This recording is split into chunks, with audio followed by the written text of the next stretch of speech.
All right, ladies and gentlemen, this is a message from your boy, Adam, a Carriker, here on the Carriker Chronicles YouTube channel. Throughout the summer, we have been putting out highlight videos created by my guy, Jansen, who does a phenomenal job. Now, if you missed any of those, you can check them out here on the YouTube channel. You're probably already here. Or you can go to carrikerchronicles.com, the revamped website where we've added a plethora, 25 to be exact, content contributors, people who do a great job. I spent a long time fine-tooth combing who was going to be joining our site this year, and we've added 19 because we had 6 last year. That's basic math. Content contributors up to 25, and they all do a phenomenal job, from podcasts to writers, an eclectic mix, all right, of people contributing who do a great job talking about Nebraska football and sports. Check out carrikerchronicles.com. It's where all your Nebraska sports hopes and dreams will come true. It's just science. Now, I want to clear something up. This is the Carriker Chronicles channel. I will always be the guy bringing you the news. But the family and I were moving this summer. We had a lot going on. So we put out 10 highlight videos. As I mentioned, Jansen's done a great job. Okay? But the Carriker Chronicles show officially returns August 15th. Sunday night, August 15th, 6 p.m. Central Time. The Carriker Chronicles show officially returns. All right, let's get to tonight's highlight video.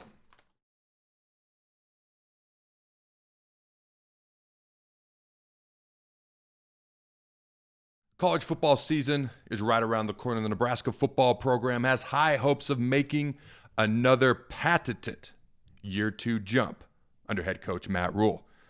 With many new faces on the roster, the influx of talent entering the program has us all excited about the potential of what Husker football could become. It's hard to make it on the field as a newcomer, especially as a true freshman. But every now and then a special player will enter the fold with talent too good to waste right out the gate. Now in 2024, in this cycle, Nebraska signed 32 high school prospects, good for 23rd nationally, according to 24/7 Sports. I expect many of these additions to have esteemed careers as Nebraska Cornhuskers, but 4 catch my eye in particular.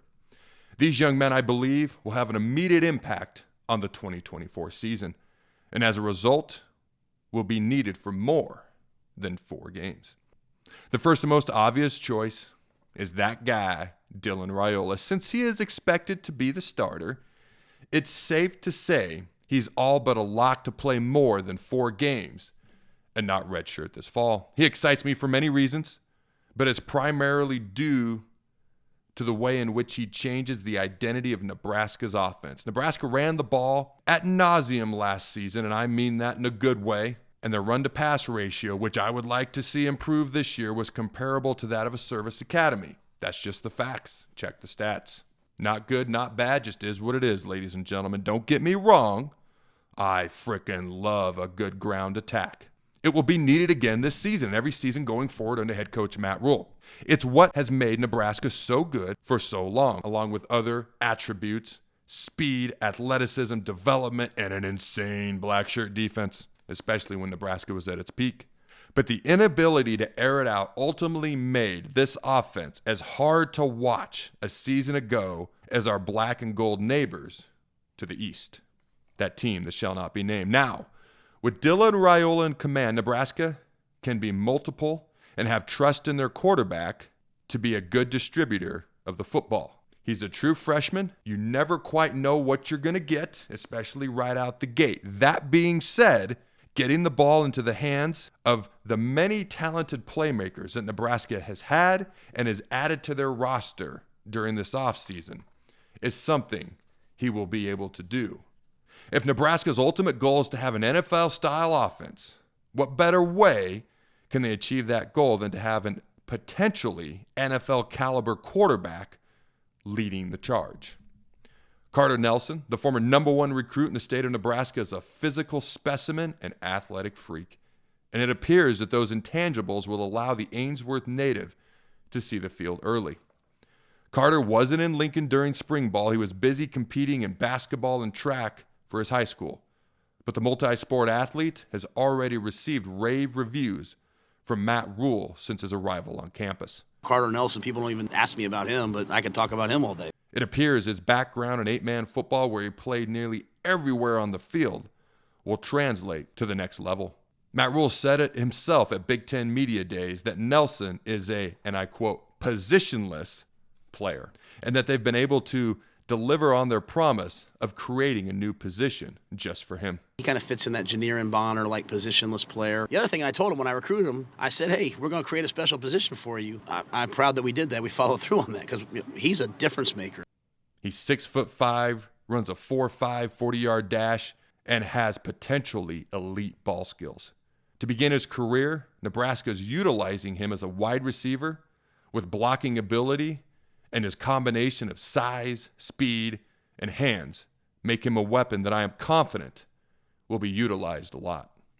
Carter turned down pitches from Georgia that he would be their next Brock Bowers and promises from Notre Dame that he'd be next in line of their NFL tight ends from their tradition-rich program. Nearly 30 schools made him an offer, but Carter chose to stay loyal to his home state, and now he looks ready to help bring it back to prominence. Vincent Shavers. If you've seen my previous video or watched a press conference this spring, you're likely familiar with the name. Already, he's drawn some comparisons to Levante David. Matt Rule couldn't help but boast about how well Shavers has acclimated to the program, despite Rule stating himself that he doesn't like to talk about freshmen. I hate talking about freshmen. Shavers has been described by his teammates and coaches as a guy who flies to the ball and is physical at the point of attack. Not to mention he does all the right things on and off the field. Everything from academics to community service to football, he puts his heart and soul into. He's a blessing to be around the building, and it's the type of kid you want to coach. It's going to be ultra competitive to see playing time on a black shirt defense that ranked 11th last season and returns multiple starters and contributors. But Vincent Shavers is a guy I firmly believe will find a role on it. Ja'Cory Barney Jr. Barney was a recruiting win for Nebraska as they fought off the hometown Hurricanes of Miami and nearly 30 other programs to get him on campus. When you turn on the tape, it doesn't take long to see he has speed, shiftiness, and playmaking ability that Nebraska has lacked in recent years. Nebraska needs guys who can be explosive in the passing and return game, and Barney comes equipped to potentially fill that void. In the spring game, he caught a 41-yard touchdown bomb from quarterback Heinrich Harburg and would have returned a kickoff for a touchdown had the jersey Tristan Alvano was wearing not fooled him into getting tackled. Barney is an exciting piece for Marcus Satterfield's puzzle as he puts together this year's offense. I believe Barney has the potential to fit right in sooner rather than later and quickly be recognized as a staple on this Nebraska team.